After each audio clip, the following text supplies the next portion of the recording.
Let's take a seat at Volusia County Court, where a dramatic scene unfolds. 19-year-old Damon Kemp was to be sentenced for the double murders of his roommates, Trey Ace Ingram and Jordan Payton. Both victims were 19 years old and had been shot multiple times. Kemp made quite a grand entry into the courtroom when he was wheeled in screaming the word God repeatedly at the top of his lungs. When a Daytona Beach police officer arrived at the Jade Park apartment homes to investigate a home invasion, the last thing he expected was to come face to face with a murderer. Damon Kemp ran up to the officer saying, "I killed my friend." By the time police arrived at apartment 434 at the complex where he lived, what they discovered was shocking. First, officers discovered a bullet hole in the door and a shell casing on a stair nearby. When they eventually got inside, they found the bodies of Trey Aces Ingram and Jordan Payton. Ingram, who was a Bethune-Cookman University student and former high school football player at Santa Lucis High School, and Pope John Paul II High School in Boca Raton, had been shot 4 times. Payton, who was also a student, suffered 6 gunshot wounds. The bodies of both boys were discovered very close to the apartment door, almost like they had been trying to get away. About 50 feet from where Kemp stopped the officer earlier, investigators found an unloaded .40 caliber Glock handgun, and somewhere else at the complex, an empty extended magazine was recovered. Kemp, who had been living at Ingram's apartment for free until he was asked to leave, was arrested after the bodies were discovered. Tonight, the 19-year-old accused of murdering his teenage roommates is locked up in jail, and a judge is not letting him out. When Damon Kemp was wheeled into the courtroom this morning for his bond hearing, he started screaming, and the victims' families couldn't handle it. When Kemp made his first appearance in court, it was nothing short of dramatic. Perhaps this was a guise to plead insanity as his defense, but the judge wasn't having it, as he was sentenced to 3 consecutive life terms for the murders. When Kemp discovered his erratic behavior wasn't enough to sway the decision of the judge, he was seen with a weird and rather disbelieving look on his face.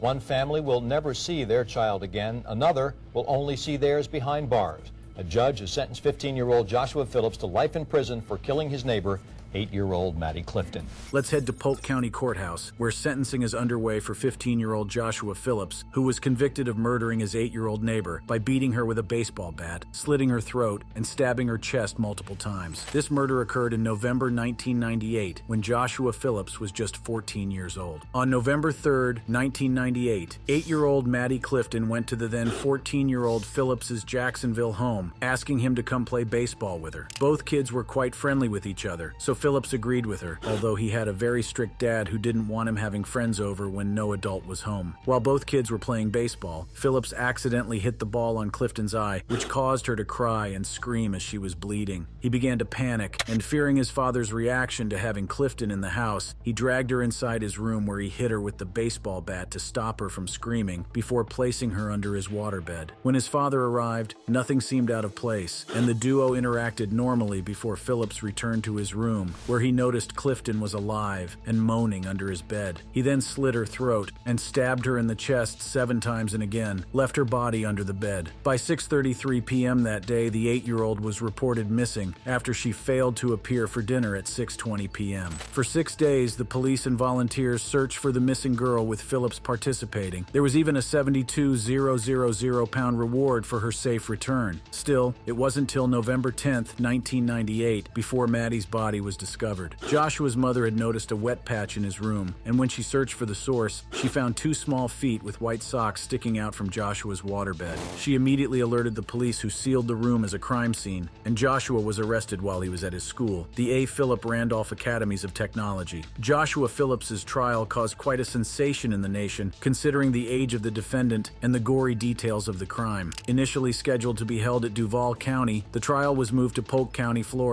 and officially began on July 6, 1999, where Phillips was tried as an adult. Prosecutors argued that the murder was sexually motivated, as part of Maddie's clothes weren't found. However, an autopsy revealed no signs of sexual assault, and Phillips's defense team argued that murder was an act that began as an accident and deteriorated through panic that bordered on madness. The trial only lasted 2 days, and Phillips was found guilty of first-degree murder. He was then sentenced to life imprisonment without the possibility of parole.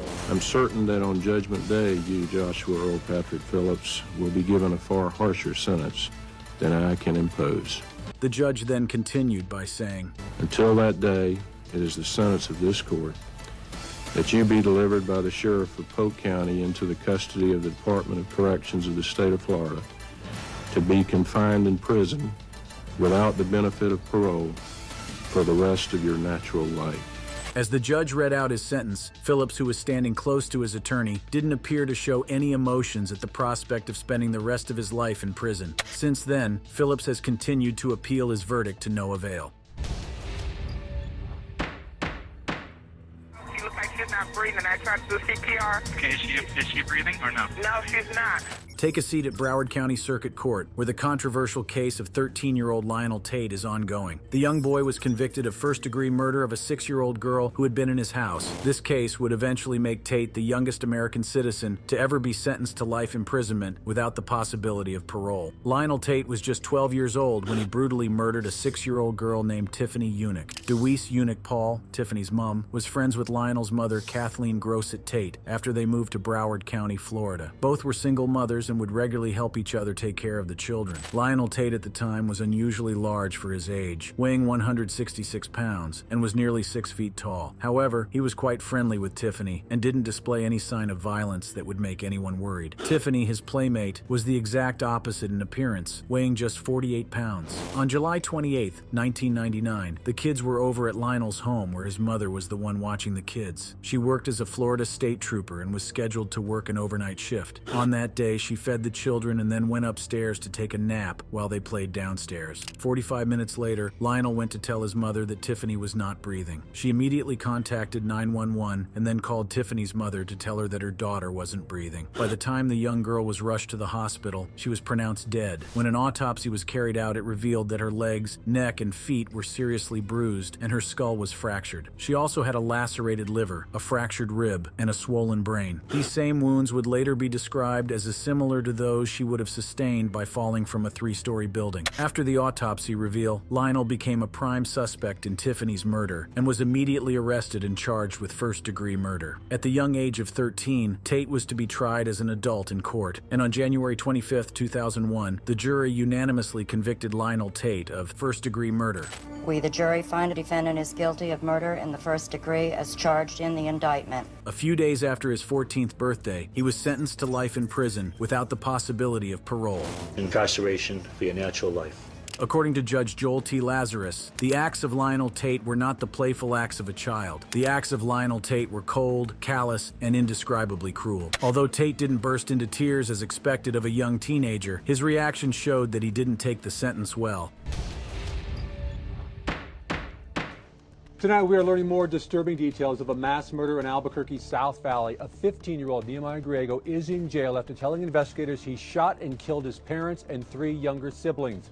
Next, we head to the Bernalillo County District Courtroom, where 22-year-old Nehemiah Griego is about to be sentenced after he was convicted of fatally shooting and killing his parents and 3 younger siblings when he was 15 years old in New Mexico. This case shocked the nation with its brutality, especially since the accused was merely a teen when he committed the murders. On January 19, 2013, 15-year-old Nehemiah Griego walked to his parents' bedroom at midnight and shot his mother while she slept with a .22 rifle in their home in South Valley, New Mexico.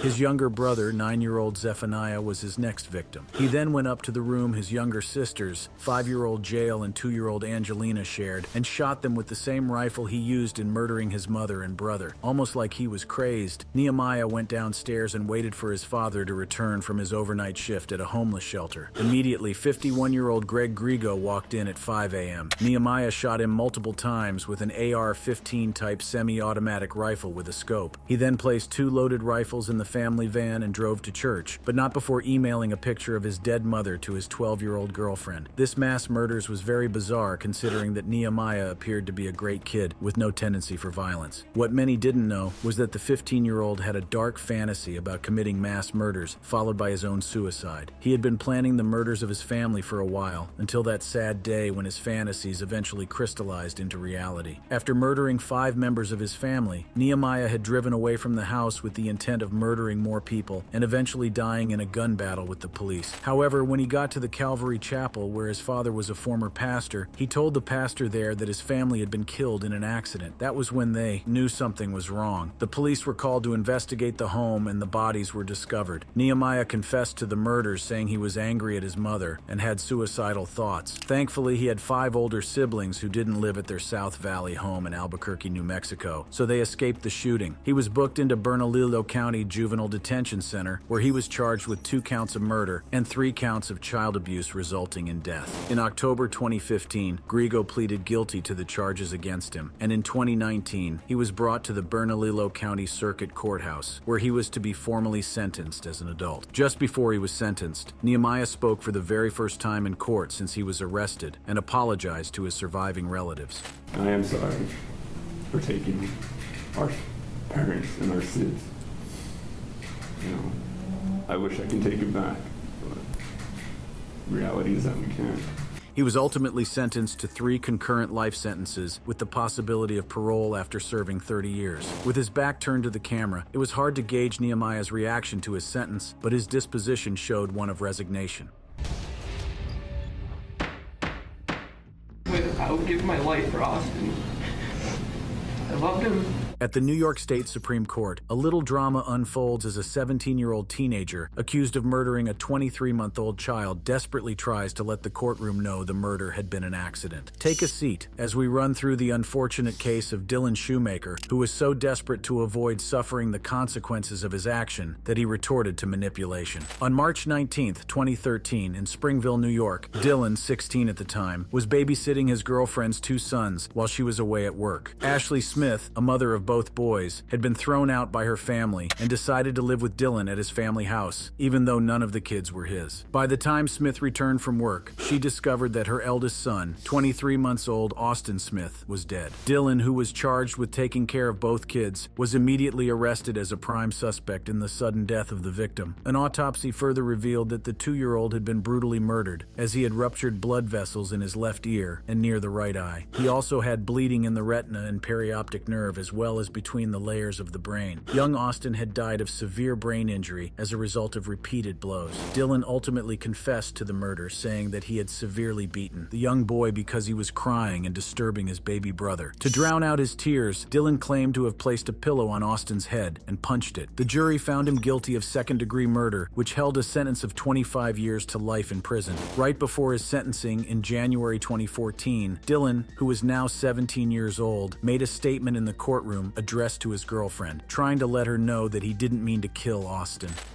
I didn't mean to kill Austin. Ashley, I really didn't. I really think I did that. I didn't mean to hurt him. To the unsuspecting, this declaration of love for his victim seemed very sincere and was very convincing, except that it wasn't true. While he awaited trial, Dylan had placed a phone call to his mother. During the conversation, the teenager suggested using his skin color as a white man and his age to appeal to the emotions of the jury and public, which could help with a lighter sentence. Judge M. William Bowler, who presided over the case, didn't fall for this antic and even brought up the phone conversation at his sentencing, ensuring everyone saw that he was a manipulator. The record will show that you admitted that on July 23, 2013, in a phone call to your mother from the holding center, you stated, and I got a quote from the court reporter, "I am a 16-year-old blonde.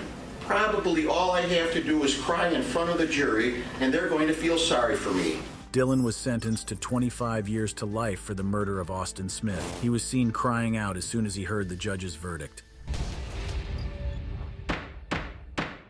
Let's head to Lawrence County Circuit Court, where Evan Miller, a 16-year-old teenager, is being tried for the murder of a 52-year-old man. Miller was 14 years old when he and his friend decided to rob and murder Cole Cannon by beating him with a baseball bat and setting his trailer on fire. On July 15, 2003, 14-year-old Evan Miller, alongside his friend Colby Smith, decided to rob 52-year-old drug dealer and neighbor Cole Cannon. The 2 boys went to Cannon's trailer, where 3 of them smoked marijuana and drank alcohol together. Cannon was heavily severely intoxicated, so he fell asleep, and that was when the boys decided to rob him. However, as Miller was replacing Cannon's wallet, he woke up, and that was when Smith decided to hit him with a baseball bat. Miller took up the bat and proceeded to beat Cannon severely with it. Both boys successfully stole $350 in baseball cards, but perhaps scared of what they had done, they decided to set fire to Cannon's trailer to destroy the evidence of their crime. Cannon died of smoke inhalation as well as severe injuries. Both boys were eventually arrested, and officers couldn't help but wonder why and how a 14-year-old had committed such a violent crime. Turns out Miller had grown up in an extremely violent home where his father frequently physically abused him, his mother, and siblings. Both parents were alcoholics, and his mother was also a drug addict. Due to the abuse he suffered at the hands of his father, he even attempted to hang himself once, just so he could escape the violence, and would attempt to commit suicide 5 more times during his childhood. He also turned to drugs at the young age of 8 while receiving mental health treatment from local health centers. At the age of 10, Miller and his siblings were eventually taken away from home and placed in foster care where everything seemed all right. Unfortunately, he was returned to the custody of his addict mother, who neglected him. This was when his own drug addiction escalated, and by now he had started using marijuana, crystal methamphetamines, and even ingested prescription medication daily. All of these contributed to the violent person he became. In 2004, Miller was transferred from the Lawrence County Juvenile Court to Lawrence County Circuit Court, where he was to be tried as an adult for capital murder. At his trial in October 2006, the jury found him guilty of capital murder and aggravated robbery, and on October 20th, 2006, Miller was sentenced to life in prison without the possibility of parole. Although there is no footage of the court proceedings, this image of Miller and Smith showed a teen who wasn't so scared of the consequences of his actions.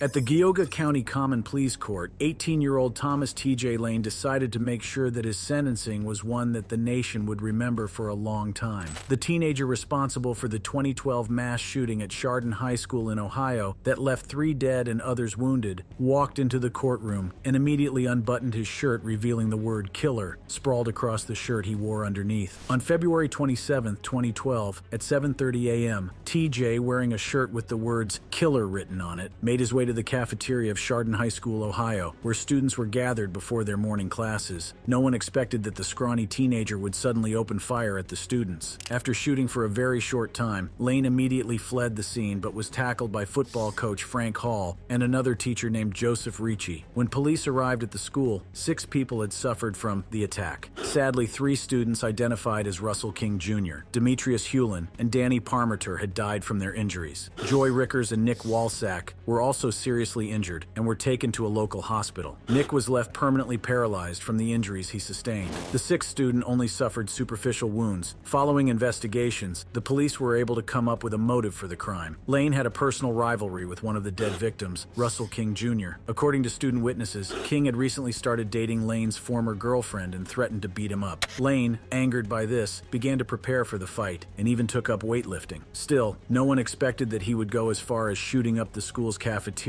just to get back at King. In fact, he had aimed and shot at King first, before proceeding to shoot others. At his sentencing on March 19, 2013, TJ showed no sign of guilt even after he pleaded guilty to the multiple charges against him. He showed gross disrespect by wearing a replica of what he had worn on the day of the shooting to the courtroom in a bid to mock the victims' families. Moments after entering the courtroom, Ohio school shooter T.J. Lane took off his shirt. Underneath was a T-shirt with the word "killer" handwritten on it.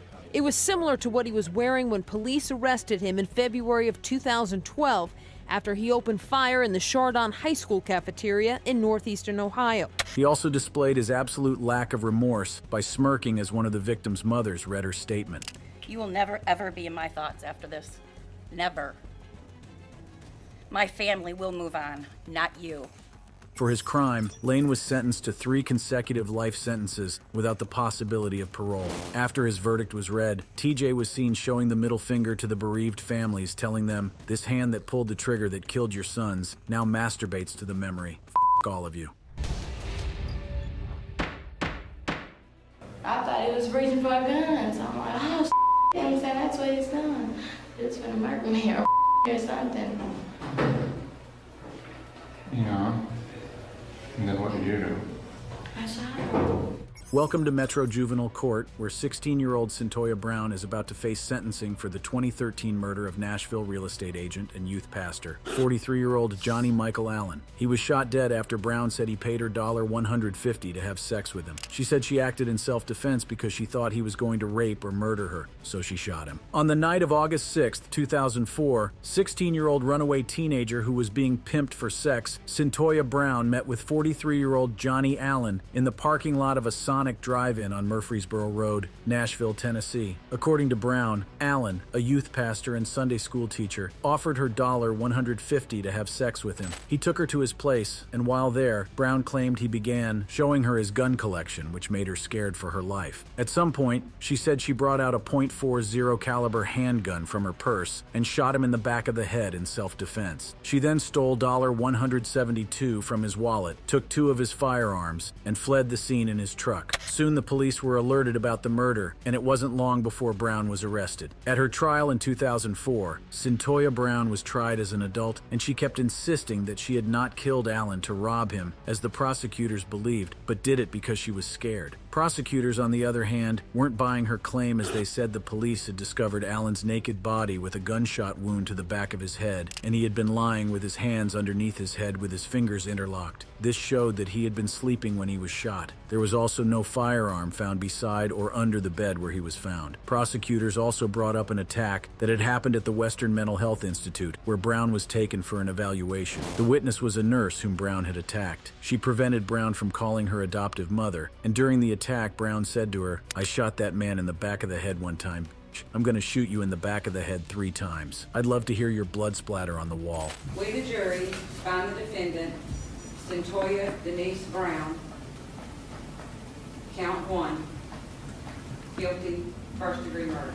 Cyntoia Brown was eventually found guilty of first-degree murder, felony murder, and aggravated robbery. She was sentenced to life in prison with the possibility of parole when she was 67. Brown sat with a vacant look on her face as she learned her fate. In 2013, Tennessee Governor Bill Haslam commuted Brown's original sentence to 15 years, and on August 7, 2019, she was released from prison.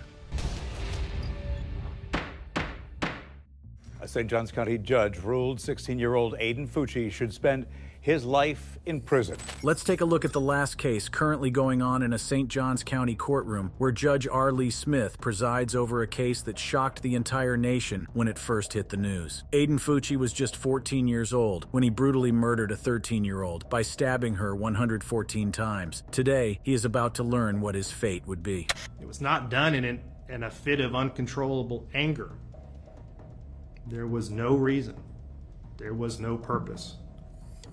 It was done for no other reason than to satisfy this defendant's internal desire to feel what it was like to kill someone. On May 9th, 2021, the family of 13-year-old Tristan Bailey was dismayed when their daughter didn't come downstairs to help with breakfast in celebration of Mother's Day. She was reported missing, and after an intensive search by the police, her body was discovered by a volunteer in a wooded area just outside of Jacksonville, Florida. The young girl had been stabbed a total of 114 times. An autopsy further revealed that 49 of the wounds were in fact defensive wounds. While everyone in St. Johns County was rattled by the vicious murder of the well-known and loved cheerleader, no one imagined that the killer would be her classmate. 14-year-old Aiden Fucci was captured on CCTV footage walking with Tristan at 1:10 a.m., just hours before she was declared missing. He was taken in by the police for questioning where he contradicted himself a lot. Due to these inconsistencies in his story, he was arrested on May 10th, 2021 for the second-degree murder of Tristan Bailey. Further investigations at his home implicated him more as the sheath of a buck knife, which matched the one that was found near Tristan's body was found. The police also found bloody white Nike shoes and a t-shirt with blood on it. The second-degree murder was then upgraded to first-degree murder, and a motive was also discovered. According to his former girlfriend and friends, 14-year-old Fucci had a dark obsession with killing people, and even owned a pair of knives he named Poker and Picker. The murder of Tristan Bailey had merely been a case of being in the wrong place at the wrong time, as he already had plans of killing someone. 2 years later, on March 24th, 2023, Fucci, who was already 16 years old, made an appearance in court where he was to be sentenced. Mr. Fucci, having entered a plea of guilty to the crime of first-degree murder, I adjudicate you guilty of the premeditated first-degree murder of Tristan Bailey. I sentence you to life in prison. Because of your age, you are eligible for review of the sentence in 25 years. Fucci was handed the maximum sentence due to the premeditated and brutal nature of the murder of Tristan Bailey. While his verdict was being read, Fucci displayed absolutely no emotions. These cases are chilling not just because of the brutal nature of the murders, but because they were all perpetrated by young kids. If this video of dangerous kids reacting to life sentences was an eye-opener, click on the card showing on your screen for more awesome videos like this. I'll be waiting on the other side.